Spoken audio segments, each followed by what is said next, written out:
she got a letter from me. She recognized my handwriting. She couldn't believe it. I wrote to her, I don't know where my father was.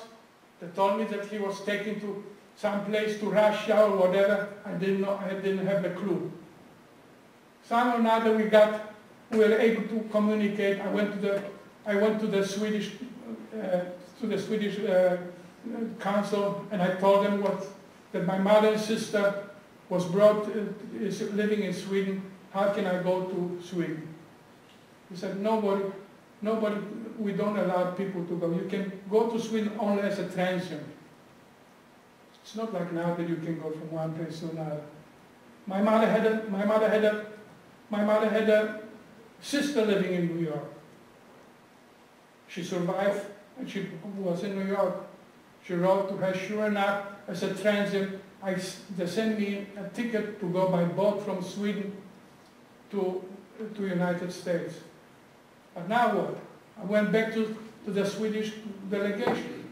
I said, I have a ticket to go. She says, do you have any papers who you are? They didn't I said, the German didn't let me keep my papers, you know. So they said, well, you have to get your papers, a passport, otherwise you cannot get in. Then the communists were taking over Hungary little by little, and our hometown people, they said, look here, we better get out of here. Sure enough, they took me with it. I said goodbye to my Hungarian parents, because by then most of them figured I was a Hungarian, because I wasn't such a perfect Hungarian. So I told them that I come from Eastern Hungary, where it's Hungarian, Romanian, Czechoslovakian, so it was okay.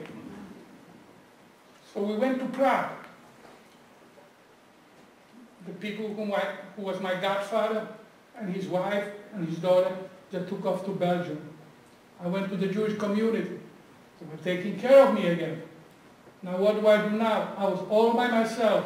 All I knew, I had the tickets to go from Sweden to United States. But how do I get to Sweden? Walking in Prague, I hear a Polish couple. What do I have to lose? I go over to them, I tell them, look here, this is the situation. I need to verify that you knew me, that in the camp I never gave up my Polish citizenship, that you knew that I was a good Polish citizenship. Maybe with this I'd be able to get a passport. Sure, we went to a notary public, they swore that I was in a camp with them and so on and so forth.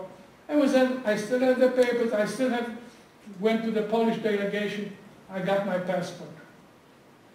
I came to Sweden. I met my mother. I met my sister.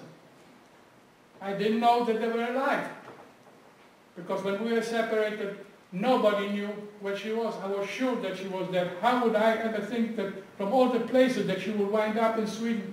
But they were lucky enough that Volker Bernadotte had made up with Himmler a deal to let out some of the people from the Ravensbrück concentration camp for some trucks or whatever, still don't know. But my mother and sister were one of the few of them who, before the war ended, they wound up in Sweden. In Sweden I was working for 4.5 years. In a factory, we were happy people, free people. And I still didn't know what my father. I never gave up. We came to the United States in 1950. I was trying all kinds of things, people saying, giving my ideas where and what, never happened. Till after, when Germany was united with East and West, we were able, my wife, my best friend, and my sister-in-law, I persuaded them to go to Liberose, where I was in the camp. Sure enough, we went to withdraw from Sweden to Liberose. Liberose, the archive, the place was closed, but we couldn't see any of the archive. There was a little monument from the survivors to dedicate for the survivors, but that's small, maybe 5 feet long monument, and that was it. I persuaded my friend, I said, look here, we are here already. Let's drive the way I was walking to Sachsenhausen. Sure, he said, okay. They were not very happy. He was a camp survivor too. He didn't want to see another camp. But we went to Sachsenhausen. The archives, the house where they kept the archives was closed. But they had all the maps, how they walked, how the death march was, and how many people survived, and so on. And sure, we walked, I showed them around.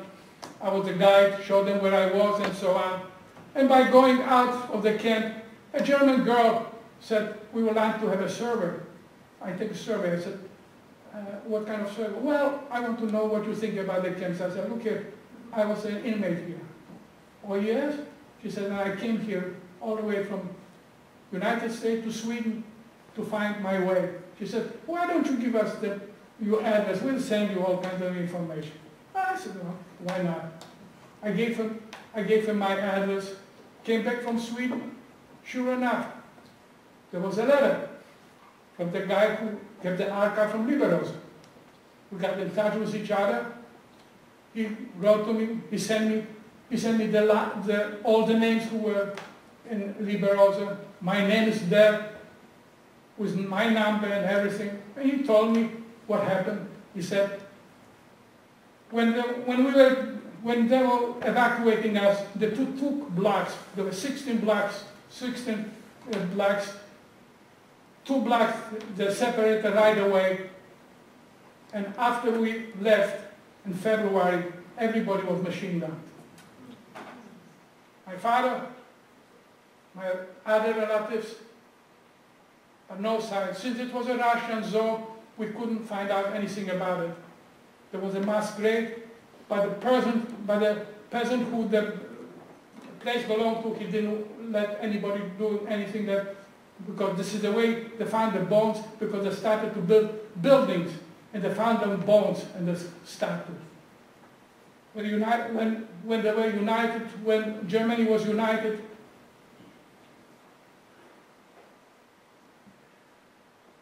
I found out more about it. I never gave up. My friends, the wise clubs, were on the email, because I'm not such a good. They found out not only the date, but they had a witness for my father's name when he was shot. On February 2nd, 1945. He was 40 years old.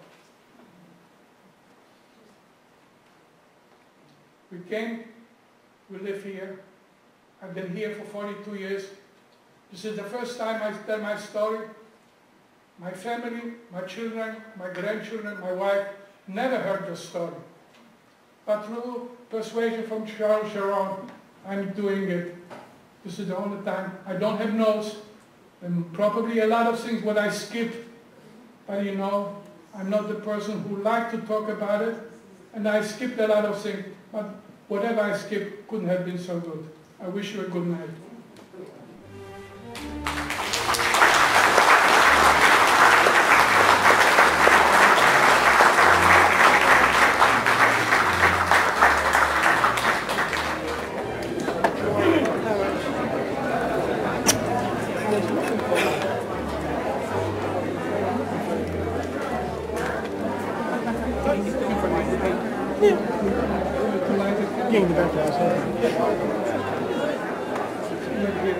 Thanks for coming. Thank you so much.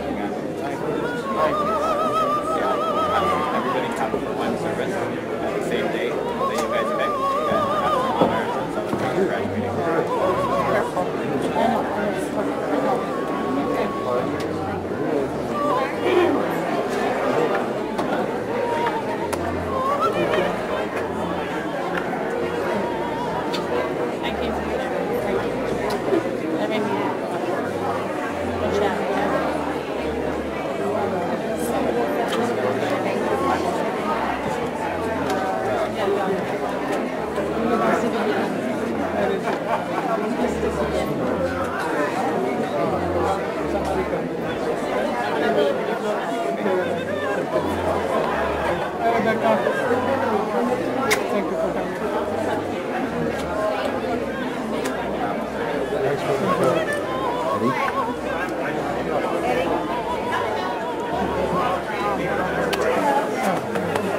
They made me do it. Eddie, this is the lady who didn't know that she was here. She came late. They told her 8 o'clock. This is a lady who also. That's very good. That was a smart thing. Oh, I'd like to speak. I don't know how you catch this. When did you go? We have no battery. Oh, you met her here. Oh, so unplug it? I don't want people to trip on me. Never told you the story. Yeah, wait until you try and follow it carefully. Maybe. I will tell you that tomorrow. Right now, he's still really good. Hello, Estelle. How are you?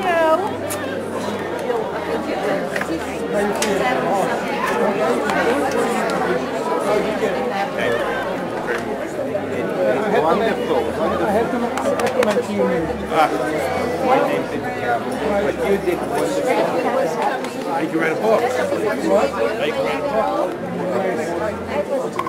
Very nice. No. I'm steady as a rock.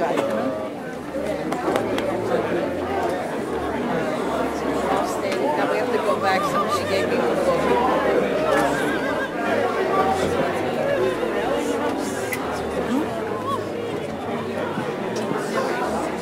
Why didn't you light the candle? Why didn't you light the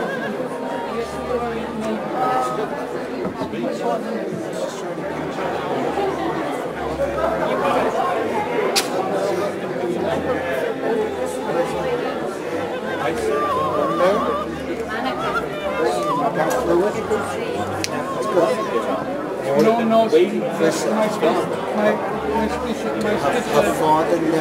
father never spoke.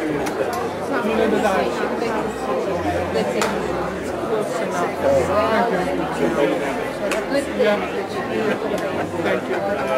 He gave her very small.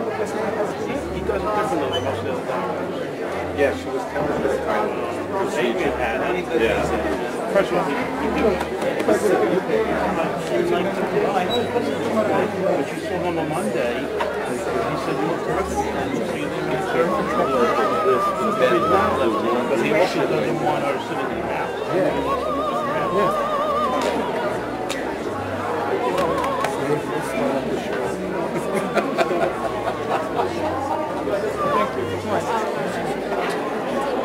Thank you.